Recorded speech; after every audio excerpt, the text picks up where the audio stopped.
Et bonsoir à toutes et à tous en ce jeudi 13 juin. Très heureux de vous retrouver sur 01net TV. On a quitté la terre battue de Roland-Garros pour revenir dans notre beau studio. Jérôme Colombin, c'est parti pour ce 01 Live comme chaque jeudi soir. Salut François, bonsoir à tous. Jetez vos consoles de jeux vidéo. Le cloud gaming arrive, le jeu dématérialisé. Il était à l'honneur au salon E3 de Los Angeles qui est en train de se terminer. Vous savez, la grand-messe annuelle du jeu vidéo aux États-Unis. On va en parler avec Aymeric Siméon et puis on retrouvera sur place à Los Angeles notre envoyé spécial Pierre Fontaine. Uber annonce des taxis volants, et ça, c'est pas une bêtise, pour 2023. Ils étaient présentés d'ailleurs cette semaine aux États-Unis.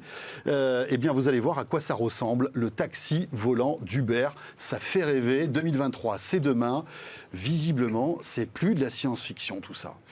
On reste dans les transports avec une nouvelle trottinette électrique. Oui, il n'y en avait pas assez sur le marché, on voit c'est une nouvelle, mais c'est l'un des pionniers, l'un des leaders même de ce secteur qui vient de dévoiler son nouveau modèle. C'est la nouvelle Xiaomi et on recevra Dimitri Charitsis de la rédaction qui l'a essayé. Et puis, si vous avez envie de mettre un petit peu d'ambiance dans votre appartement qui est un peu tristouné, mettez des lumières partout qui vont se synchroniser avec, vous savez quoi, l'image de votre téléviseur. Magnifique. Voilà. J'ai déjà entendu ça quelque part, non? Eh oui, ça me dit quelque chose. Mais il n'y a pas que Philips dans la vie, mon grand. Et tu verras tout à l'heure, Thomas Remiret nous parlera de ce système qui va donc créer une ambiance un peu particulière grâce à la lumière sur la télévision.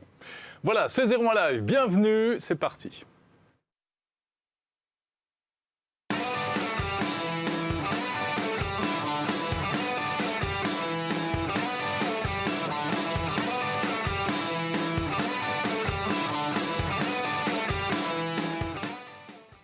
Mais d'abord, François, la question 01 Live Orange. La question 01net Orange de la semaine dernière pour débuter. La semaine dernière, nous étions à Roland-Garros. On parlait beaucoup de télé 8K, de ces expérimentations qui étaient faites à Roland-Garros. Et on vous demandait, justement, pour vous, la TV 8K, c'est quoi? C'est génial ou ça ne sert à rien? Eh bien, écoutez, pour l'instant, c'est ça ne sert à rien qui l'emporte. 65% de ça ne sert à rien pour 35% de génial. Ouais, bon. Bon, voilà. On en reparlera dans 4 ans. Hein. C'est ça, c'est pas pour tout de suite. Déjà qu'on nous met de la 4K et après on verra pour la 8K. Mais en tout cas, c'était intéressant et on vous invite à retrouver le replay de ce 01 Live de la semaine dernière depuis Roland-Garros. Cette semaine, on s'intéresse donc aux jeux vidéo, en l'occurrence au cloud gaming, le fait d'avoir du jeu complètement dématérialisé. Selon vous, va-t-il remplacer le jeu vidéo traditionnel? On a déjà une petite tendance, 47-65%. Le 3, on va en parler dans un instant avec à la fois Aymeric Siméon, journaliste spécialisé jeux vidéo et on va dire tech informatique à 01net. Et puis on retrouvera Pierre Fontaine aussi qui est notre envoyé spécial depuis Los Angeles et depuis le 3. Mais auparavant, Jérôme, peut-être qu'on ira le 3 demain en hélicoptère volant. Bon, ça fait un peu loin, peut-être. Mais... Exactement. On ira même peut-être beaucoup plus près puisque... Effectivement, c'est un nouveau type de transport qui se prépare, des transports de courte distance dans les villes grâce à des appareils volants. Et c'est Uber qui a fait l'actu cette semaine en présentant à Washington à l'occasion d'une conférence qui s'appelle, je ne sais plus comment, mais Uber Elevate. Voilà ses projets en matière d'hélicoptères volants. Alors vous le découvrez, il s'appelle le eVTOL, c'est imprononçable.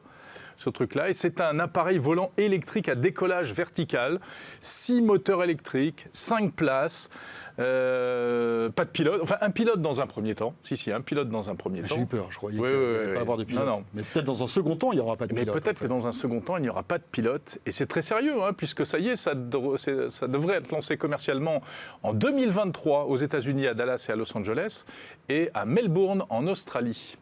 Et ça servirait pour des petits trajets, bien sûr. Oui, on peut imaginer que ce type de moyen de locomotion permettrait, par exemple, de relier une grande ville à un aéroport en quelques minutes, en fait, quand on sait que la route est de plus en plus compliquée, surtout pour aller vers les aéroports, surtout pour aller vers Orly ou Roissy, petit passage. Et tu as raison. Mais alors, en attendant l'arrivée de ce petit drone, enfin pas drone, de ce petit multicoptère électrique, Uber va lancer au mois de juillet prochain un service d'hélicoptère partagé. Ça existe virtuellement sur l'application mobile depuis pas mal d'années, mais à Cannes notamment. Pendant le festival de Cannes, on avait souvent ça et pendant le Grand Prix de la F1 aussi. Ouais. Et bien là, ils vont le généraliser. Au mois de juillet, on pourra prendre un hélicoptère pour aller du centre de New York à l'aéroport JFK grâce à l'application Uber. Donc c'est bien parce que ça démocratise en fait ces moyens de locomotion qui sont quand même assez onéreux. Alors, il faut voir après combien coûtera l'aller-retour en hélicoptère pour aller de JFK jusqu'au centre de New York. Mais là, tu as prononcé le mot important. Est-ce que vraiment ça va démocratiser ou est-ce que c'est juste un truc qui sera réservé à quelques happy few? On sait qu'il y a d'autres projets, oui, $150 pour aller à l'aéroport. Donc c'est quand même, même si le taxi est cher, $250 me dit. $250 l'aller, Lors de c'est ça, l'oreillette. je crois, en plus. Donc aller-retour, ça fait 500. Ouais. Voilà. Bon, voilà. Alors ça, c'est la première. C'était l'actu de la semaine. Uber qui se lance Ouais. vraiment dans des moyens de locomotion, on va dire, aériens. Mais il y a d'autres sujets là-dessus, et notamment Airbus. Oui, on peut signaler que Airbus européen donc, travaille également sur un projet d'appareil volant. C'est le Alpha One, dont la nouvelle version, le Alpha One 2, a été dévoilée fin mai. Et là, c'est un appareil qui a 8 rotors électriques basculants, donc décollage vertical. Alors, on ne le voit après, pas, oui, là, on voit d'accord, l'application, c'est pas exactement c'est ce qui se passera avant qu'on monte dans Le l'appareil. smartphone n'est pas volant, lui. Non. Et puis, en revanche, là, l'idée, c'est vraiment de faire un drone, donc pas de pilote, mais il n'y aura ce sera un appareil autonome. Voilà, un seul passager. Voilà, l'Alpha One de Airbus. Avec On en une autonomie reparlera. de 100 km, ça commence à être pas mal. Ouais, c'est pas mal, c'est sérieux. Voilà. On avance dans ce type de transport. Alors, Jérôme, Bon. après les hélicoptères, place maintenant à du jeu vidéo. Chaque année, à la même période, vous le savez, c'est le grand rendez-vous du jeu. C'est l'E3, l'E-Cube, l'E3, tout dépend, on peut le prononcer comme vous voulez. C'est à Los Angeles et évidemment, la rédaction de zeronet.com y est. Alors, physiquement, avec Pierre Fontaine, qu'on va retrouver dans un instant, mais aussi Aymeric qui suit ça, évidemment, depuis son beau bureau. Bonjour Aymeric. Bonjour, Aymeric Siméon. Et bonsoir et merci de nous retrouver. On est très heureux de te retrouver sur le plateau de Zéro en Live. Moi aussi. Aymeric, un E3 assez riche cette année, quand Riche, même. Oui et non, en fait, j'ai envie de dire. C'est marrant, parce qu'il y avait finalement pas mal d'annonces avant qui ont été faites, notamment avec Google et Microsoft, mais on va en parler. Mais il y avait quand même un grand absent qui était Sony. Sony n'était pas à l'E3 cette année, avait décidé de faire Oui, ils font un peu autrement. cavalier seul avec leur PS5, Voilà, c'est ça. leur projet de PS5 qu'ils ont annoncé il y a quelques Oui, et puis semaines. ils ont estimé qu'ils n'avaient pas forcément énormément de choses à montrer, donc ils ont préféré cette année passer leur tour et ne pas y être. Ce qui est assez surprenant, parce que d'ordinaire, quand même, on connaît le goût de Sony pour le grand spectacle. Alors, Aymeric, l'E3, c'est un grand déballage de jeux, bien sûr, de contenu, mais également de hardware, ou en tout cas d'hardware dématérialisé. Et cette année, place au cloud gaming. Alors effectivement, le cloud gaming, c'était vraiment la tendance de fond qu'on attendait. Alors, Google a ouvert les hostilités en officialisant Stadia, donc son fameux service de jeu à la demande qui va arriver en France en novembre. Avec une offre gratuite et puis une offre payante. Alors, l'offre à 10 €, gratuite arrivera que l'année prochaine. On commence par une offre payante, qui va se composer d'une manette, d'un Chromecast Ultra. Il va falloir s'acquitter d'un abonnement, Voilà, de 10 €, je crois. C'est ça, voilà. Le pack fondateur coûte 129 €. Et après, on joue sur quoi? Sur un PC? Alors on peut jouer sur son PC via Chrome ou le Mac, toujours via Chrome. Après, on pourra jouer sur sa télé en y reliant le Chromecast avec la manette qui est fournie, mais il faut quand même préciser aussi que Stadia sera compatible avec les contrôleurs PlayStation et Xbox. Ça, c'est cool. Donc Donc ça, on n'est c'est pas obligé plutôt d'acheter une manette spécifique. Non, on n'est pas obligé. Mais c'est vrai que le pack de Google la comprend parce que la manette, sans doute, va amener des petites fonctionnalités supplémentaires. Donc voilà, donc ça arrive là au mois de novembre. Il va falloir quand même avoir une bonne connexion Internet, on parle de cloud. Donc voilà, donc pour avoir de la 4K, 60 FPS, il va falloir minimum 25 mégas. Et puis après, pour du 1080 et du 720, des débits inférieurs, 20 et 10 si je ne m'abuse. Néanmoins, il faut quand même quelque chose un peu solide quand même. D'accord. Voilà. Donc ça, c'est Google. Ça, c'est Google. Google. Ça arrive en France, et la bonne nouvelle, c'est que ça arrive en France. Ouais, tout à On fait, est bien novembre. servi d'ici la fin de l'année. C'est ça, voilà, en D'accord. novembre. C'est le lancement en novembre et on peut déjà précommander le pack fondateur sur le site de Google si on en a envie. Voilà. Donc, ça c'est Google. Microsoft aussi, bien sûr, ne pouvait pas être hors de jeu. Tout à fait. Alors Possible. Microsoft, donc le gros mastodonte américain, fait lui sa conférence.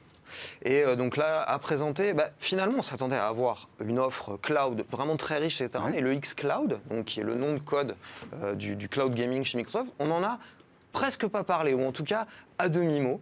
C'est vrai que la star avait plutôt été le projet Scarlett, donc qui est la prochaine génération de consoles. Donc on voit bien qu'en fait, mine de rien, on a beau se projeter dans les nuages, on va encore avoir pas mal les pieds sur terre, parce que ce soit Sony ou que ce soit Microsoft, il y a encore des générations de consoles qui vont arriver.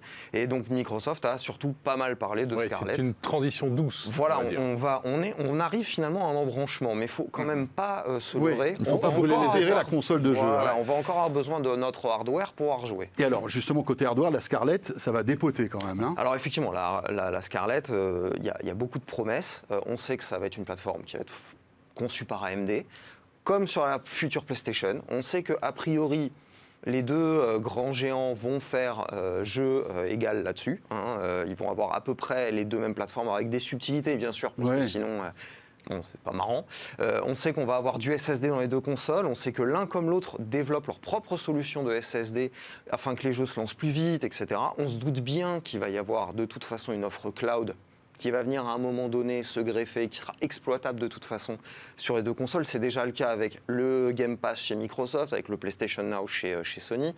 Mais voilà, il y a plein de choses qui sont en train de se mettre en place, doucement mais sûrement. Alors si après on veut parler purement cloud, on sait aussi que Microsoft a lancé le Game Pass pour nos PC. Donc avant il y avait le Game Pass pour console, donc on rappelle rapidement le principe, c'est une offre, vous payez tous les mois, vous avez accès à un gros portfolio de jeux. Bon là c'est pareil, ça arrive sur nos PC, on va avoir une centaine de titres en s'acquittant d'un abonnement qui commence à 3 € par mois là pour commencer. Et puis voilà, et puis si on adore l'écosystème Microsoft, pour à peu près 15 € par mois, on a le catalogue sur le PC, le catalogue sur la console et le Xbox Live Gold qui permet de jouer en ligne. Voilà, tout ça arrive, donc la Scarlett, en 2020. Fin 2020. Donc fin 2020. On est à peu près sur les mêmes fenêtres de tir que pour Scorpio, donc la Xbox One X. On se doute bien que l'année prochaine, à l'E3, on la verra et qu'elle arrivera courant de l'automne, peut-être avant Noël. Ce serait quand même dommage de louper le coche. On n'a pas de prix ? Non, on n'a pas de prix, on n'a rien, on ne sait pas combien elle va coûter, ce qu'elle va consommer. Voilà, il y a quelques jeux qui ont été annoncés, on sait qu'ils vont tourner, notamment Halo Infinite, qui devrait servir de porte-étendard pour Scarlett, mais pour l'instant, bon, c'est encore un projet. Voilà. Et est-ce que la PS5 pourrait sortir au même moment, à ton avis, ou pas ? Si on est... Alors, normalement, Sony a dit 2020. Sans donner plus de temporalité, une temporalité beaucoup plus précise que ça. Peut-être qu'ils grilleront la priorité à Microsoft, peut-être pas. On sait que quand ils avaient sorti la PlayStation 4 et que la Xbox One était arrivée, bon, l'un avait tiré avant l'autre. Peut-être que là, ça se passera de la même façon. On verra. Bon, ça, voilà pour le hardware à venir ou existant. Émeric, tu vas dans un instant nous parler un peu des gros jeux qui vont sortir, notamment Nintendo avec le Zelda, etc. Mais auparavant, direction tout de suite Los Angeles, parce que côté jeu, il y a eu pas mal de choses intéressantes. Et Pierre Fontaine est avec nous. Salut Pierre. Et oui Jérôme, et oui François, je suis à Los Angeles pour le 3, le plus gros salon du jeu vidéo au monde. Et je ne vais pas vous parler de tous les jeux qui viennent d'être annoncés ou qui sont montrés, plus particulièrement d'un titre, Cyberpunk 2077, qu'on doit au papa d'un des plus gros titres de ces dernières années, The Witcher 3. C'est CD Projekt, un studio polonais qui est à l'œuvre et qui a fait quelque chose d'assez exceptionnel. Alors pourquoi c'est mon coup de cœur et le coup de cœur de pas mal de personnes que j'ai croisées? Alors 3 raisons à ça. D'une part parce qu'il est incroyablement beau déjà, et il le sera encore plus parce qu'ils viennent d'annoncer qu'ils supporteront la technologie de ray tracing de Nvidia sur PC. Donc a priori le jeu sera encore plus beau que ce que j'ai vu. Ça c'est le premier point. Deuxième raison pour que ce soit mon coup de cœur, c'est l'univers Cyberpunk qui est incroyablement riche, hyper profond, avec des clans, des espèces de combats, des corporations gigantesques. C'est à la fois glauque et hyper sexy, high-tech, enfin bref, quelque chose d'incroyablement riche. Et puis bien sûr il y a le savoir-faire de CD Projekt derrière tout ça. On va avoir une histoire avec des embranchements, des enchaînements complexes et imprévisibles qui sont soit liés à la classe du personnage qu'on aura choisi dès le départ, soit liés à l'action, aux actions du joueur au fil du jeu. Donc autant de raisons qui font qu'on peut vraiment se réjouir de voir Cyberpunk arriver très bientôt, et ce très bientôt c'est l'année prochaine, en avril. Cyberpunk, ça a l'air bien, hein ? Heureux Pierre Fontaine, avec du soleil et du jeu vidéo. Il va falloir attendre le 16 avril, parce que c'est la date de sortie du jeu, mais effectivement, ça a l'air. Quelques mois pour patienter et on peut mettre de côté un petit peu d'argent. Voilà, c'est ça. Voilà. Ton coup de cœur, s'il fallait en retenir qu'un, Émeric, Watch Dogs Légion. Watch Dogs ? Ouais, Légion, le 3e opus, ça a l'air vraiment très prometteur, donc c'est développé par Ubisoft. Ça a l'air très prometteur. En tout cas, les promesses sont multiples, ça se passe à Londres et on va pouvoir incarner énormément de personnages. C'est-à-dire qu'on va quasiment pouvoir jouer, selon Ubisoft, tous les personnages qu'on voit en jeu. donc de la grand-mère, en passant, mais c'est vrai, en passant par Mon rêve, jouer la grand-mère. voilà, en passant par le cadre dynamique, etc. Tout le monde est potentiellement un pirate, tout le monde pourra potentiellement être recruté pour mener des missions dans la ville de Londres qui est en proie. Le pitch c'est toujours pareil, c'est piratage d'une Ouais, ville, c'est du etc. piratage, etc. Mais là, ça a l'air d'être quand même. Ubisoft a poussé a priori le curseur encore un peu plus loin, donc ça a l'air d'être vraiment très bien. Et puis bon, Ubisoft est connu pour créer des gigantesques mondes ouverts avec plein de possibilités. Donc voilà, il y a beaucoup de questions encore qui sont non résolues autour de ce titre. Et ça sort quand ? Alors ça, eh bien écoutez, je vais vous le dire tout de suite, ça sort le 6 mars. Ah oui, d'accord. Voilà. Donc c'est même pas pour les fêtes de fin d'année là. Non. Hein. Là, on est vraiment sur des jeux qui sont en cours de développement. Tout à fait, Voilà. ouais. Enfin, qui sont en train d'être finalisés, etc. Ouais. Bien sûr, parce qu'on peut supposer quand même qu'ils ont été mis en développement il y a un petit moment. D'accord. Mais effectivement, ce sont des choses. Là, on parle sur la vidéothèque, la vidéo-ludothèque de l'année prochaine. Le 3 à retrouver sur zeronet.com, bien sûr. Merci beaucoup, Ben, je vous en prie. Aymeric. Merci. Avec plaisir. À bientôt. À très bientôt. Avant de parler de trottinette, la question orange justement cette semaine est consacrée à l'E3 et aux jeux vidéo. On vous demande si vous pensez que le cloud gaming dont on vient de parler va s'imposer. Tiens, majoritairement non en fait. Ouais, on est à 54. 54-46. Bon, voilà, c'est un peu serré.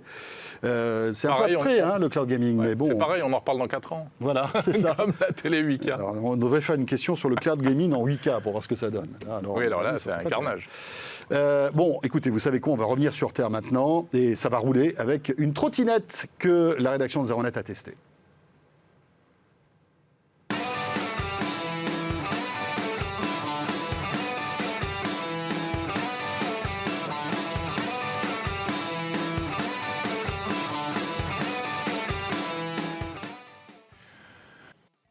Dans un instant, on parle de... Je ne sais même pas dans quoi on peut classer ça, ce dont va nous parler Thomas, des éclairages pour rendre votre salon un peu plus gai, notamment pour le jeu vidéo. Mais avant cela, effectivement, on prend la route avec Dimitri. Bonsoir. Bonsoir. Dimitri Charitsis, bonjour Dimitri et welcome dans la Zeronet Family. Merci, je suis très ravi. Enfin, je suis ravi d'être avec vous. Ben voilà, écoute, nous aussi, Dimitri, que vous retrouverez régulièrement à la fois sur zeronet.com, mais aussi sur Zeronet TV. Fraîchement arrivé chez nous, et t'as vu, ils sont pas sympas quand même. Et tout de suite, ils t'ont bisuté avec une trottinette électrique. Face à la mort, on m'a envoyé dans les rues de Paris. Mais voilà, c'est ça. En espérant que je ne revienne pas. Et finalement, je suis là. Et tu es revenu. Je suis revenu. C'est ça le Je suis problème. là. Qui effectivement est une Attends, prouesse. j'ai la DRH au téléphone. Non, on n'a pas réussi. Je suis désolé, il est toujours là. Donc Dimitri, qu'est-ce que tu as testé comme trottinette pour nous? Alors, j'ai testé la nouvelle Xiaomi. Alors, tout le monde la connaît sous le nom de M365. C'était l'ancien modèle. Le Xiaomi, en l'emmenant en Europe, a changé son nom. Il l'appelle désormais le Mi Electric Scooter Pro. Ouais. Il a changé de nom. Il a changé de nom pour s'adapter au marché européen, et donc c'est cette trottinette qu'on a testée aujourd'hui, qu'on a testée cette semaine. Donc concrètement, il y a 4 nouveautés, il y a 4 principales évolutions par rapport au précédent modèle. On a d'abord l'autonomie qui a changé. On passe de 30, c'est toujours théorique, mais on passe de 30 à 45 km. Il y a le moteur, on avait un 250 watts, on passe à 300 watts maintenant, donc ça donne une trottinette un peu plus péchue. On a l'affichage qui a changé. On avait, auparavant, sur le modèle de base, on avait juste 4 petites LED qui nous permettaient d'avoir une indication de l'autonomie. Maintenant, on a un véritable affichage avec la vitesse, avec la connectivité. On peut choisir son mode. Enfin, c'est vraiment quelque chose d'un peu plus utile. Et on a en Apparemment, elle pèse très lourd. Oui, on y viendra. Tout ça Non, parce qu'on t'a vu, tu soulevais ça un peu non, voilà. à la Arnold Schwarzenegger. Tout ça a un prix et ça a surtout un coût. Enfin, c'est les deux. Et donc, la dernière évolution qui est aussi importante, c'est le freinage.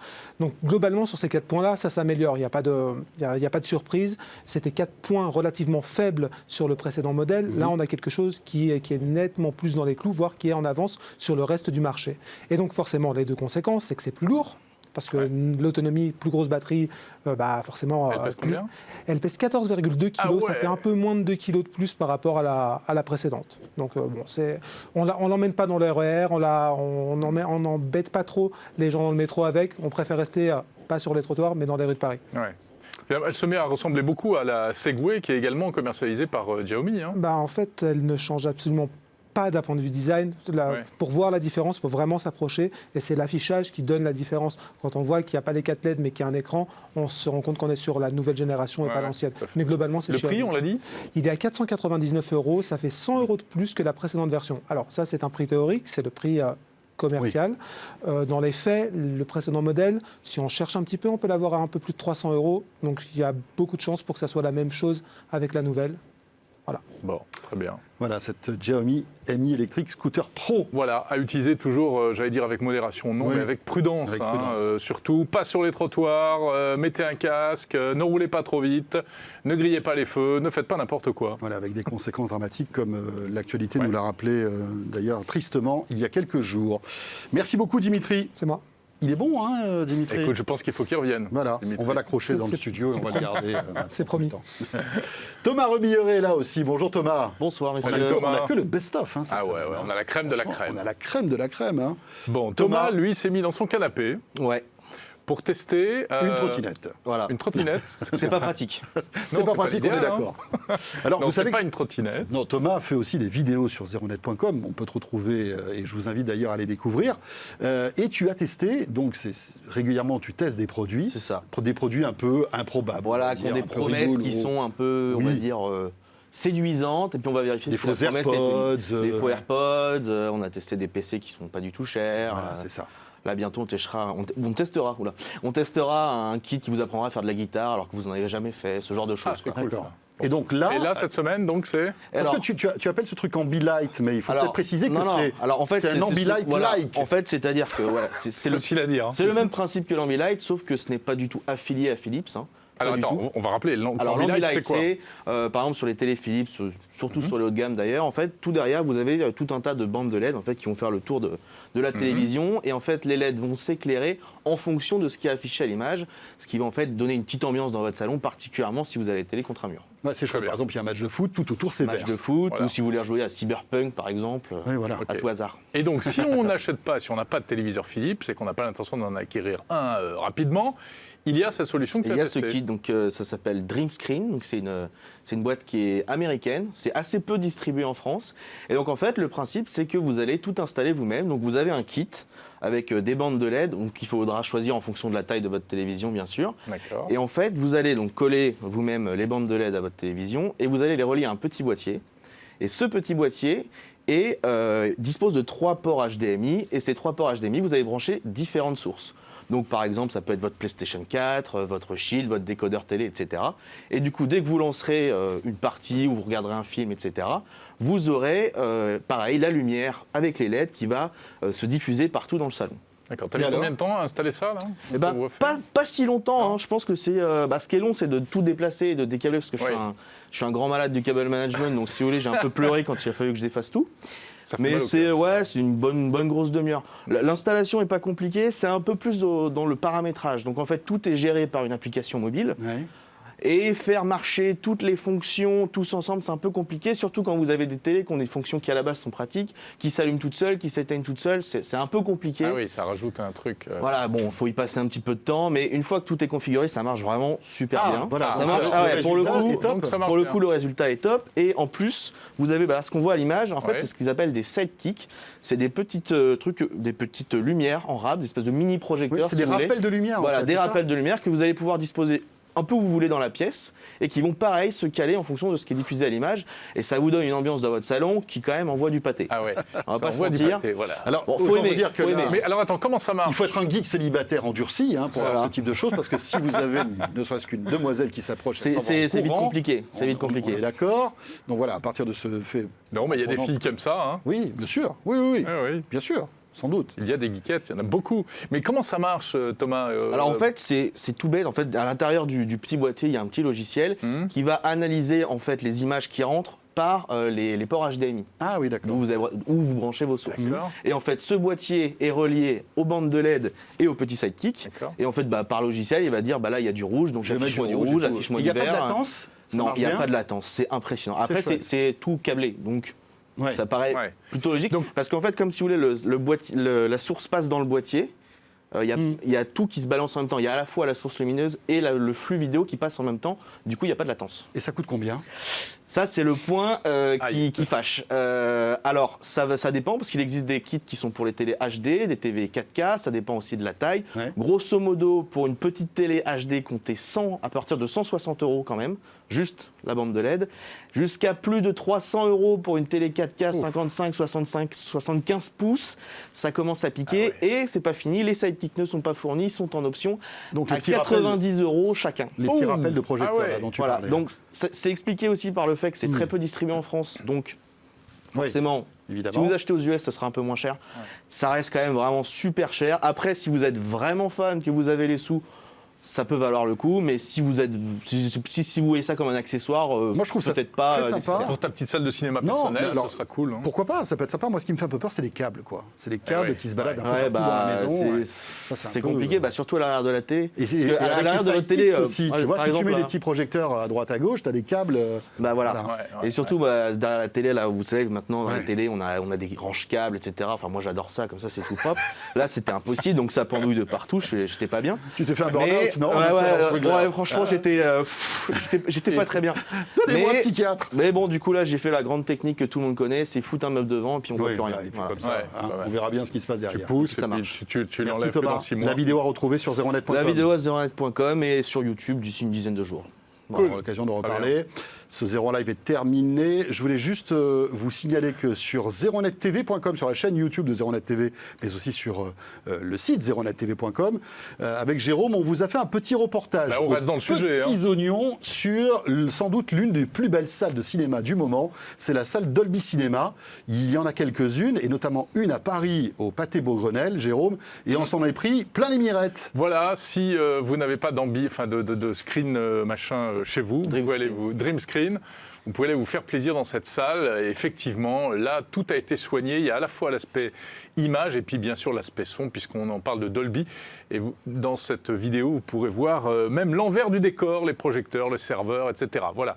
Dès que vous avez fini ce live, restez sur Zeronet TV et Voilà. précipitez-vous sur cette vidéo. Non, franchement, c'est très sympa. Ça vaut vraiment le coup. Mais à découvrir donc sur Zeronet TV, tu l'as dit. Pour terminer, dernier petit coup de notre question Zeronet Orange. Depuis tout à l'heure, on vous interroge justement sur le cloud gaming. Voilà, le cloud gaming va-t-il remplacer le jeu vidéo traditionnel? 47-53, oui 47-53, non. Bon, bah écoutez, voilà, continuez à voter, et puis on fait le point la semaine prochaine. Merci de nous avoir suivis comme chaque jeudi soir pour ce Zéro Live en léger différé. Et on se retrouve bien évidemment jeudi prochain. Salut à tous, portez-vous bien.